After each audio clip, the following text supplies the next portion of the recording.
有些人非常喜欢非建制的房子。这段时间，纽约的暴雪成了热点，不管是新闻还是聊天，绕不开的都是这场暴雪。一个人提到了自己之前暴雪铲雪的经历，说那之后他再也不想自己去铲雪了。这个时候，另外一个人突然间冒出了一句话，所以他当初买房就专门挑选 unincorporated 的房子。他一脸得意地解释道：“说那种非建制地区的房子自由得很，不用被一堆市政的条例和社区的规则盯着。这不就是当时看房的时候吐槽的那种还在用化粪池的房子吗？美国大约20%的房子竟然用这个有味道的东西，怎么还有人挑选这种房子呢？”美国的自住房怎么分呢？简单的来说，美国的自住房的分类可以看它的行政归属和社区的管理。从行政的归属来看，一种是归市政府直接管理，享受完整的市政服务的房子，比如房子的前面的道路是市政府铲雪，供水是市政府提供，可以享受城市图书馆的服务等等。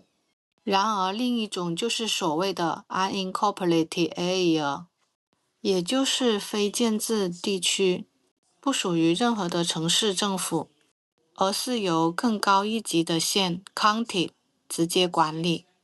通常来说，地会更大，但是供电供水可能是独立的。根据美国人口的普查数据，其实相当一部分美国人就住在这种非建制区域，尤其在中西部和南部的州更常见。然而，从社区管理来看，又可以分成带 HOA 简称物业的社区和不带 HOA 的社区。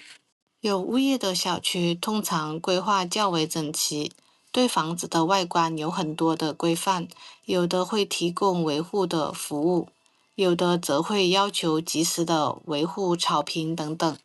不带 HOA 的社区或者乡村的地区，则几乎完全靠个人自觉，哪怕草长到8米高，也不会有人管。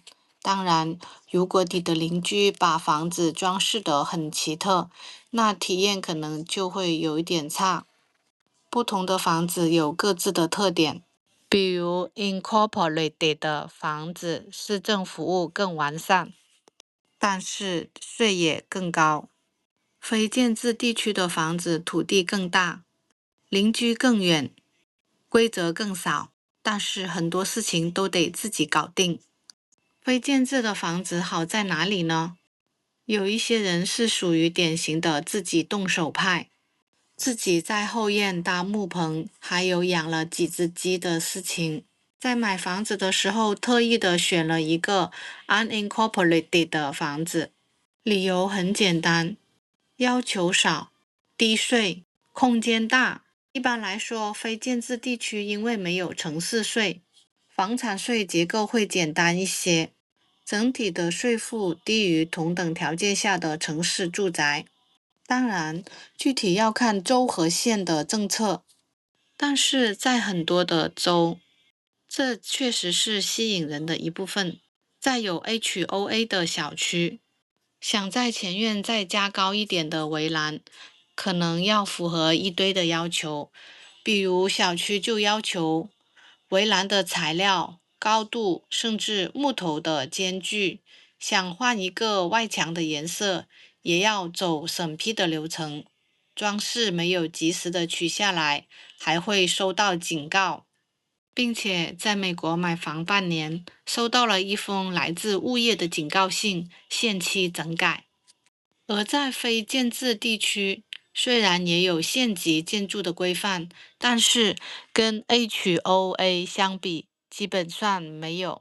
有人半开玩笑地说，可不想有人规定我的圣诞花环什么时候拆。他觉得自己住在非建制地区意味着土地是自己的，决定权在于自己的手里。当然，这种选择不是没有代价的。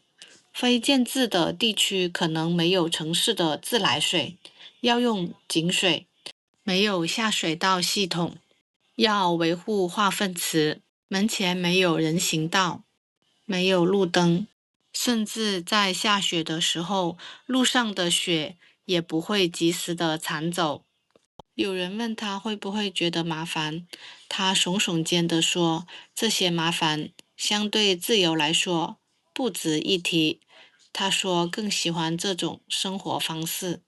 好吧，每个人对好房子的定义都不同，有时候还会带着文化的滤镜。对很多在城市长大的人来说，统一管理、物业齐全意味着安心。然而，对部分的美国人来说，被管得少一些才是安心。在美国买房子，除了学区、大小、房价、利率这些硬指标，还有一个更隐形的维度：你希望生活被管理到什么程度呢？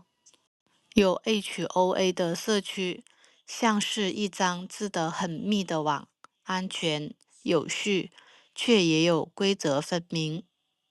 非建制地区更像一片松散的土地，风大雨急的时候要自己扛，但是脚下的每一寸都更由自己来决定。总之，在买房的这件事情，其实是在买一种生活方式，自己觉得好就行了。你呢？如果有机会选择，你会更愿意住在哪种地方呢？中国和美国房地产的发展的模式有着本质的区别。中国依赖房地产，体现在地方靠出卖土地融资发展的模式，而美国房地产对经济的贡献主要体现在税收的来源，依赖房地产的税收，把房地产作为支撑经济发展的最大的税收来源之一，建立起完善的长效机制，才是长久之计。换言之，房地产是收税神器。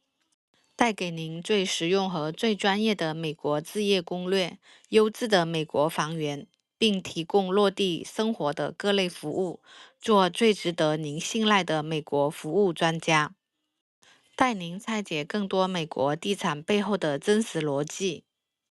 致力于将大数据与人工智能深度应用于美国房地产领域，为购房者、卖家或投资者提供一站式的专业服务，为美国境内外高净值的客户提供一站式的高效优质服务。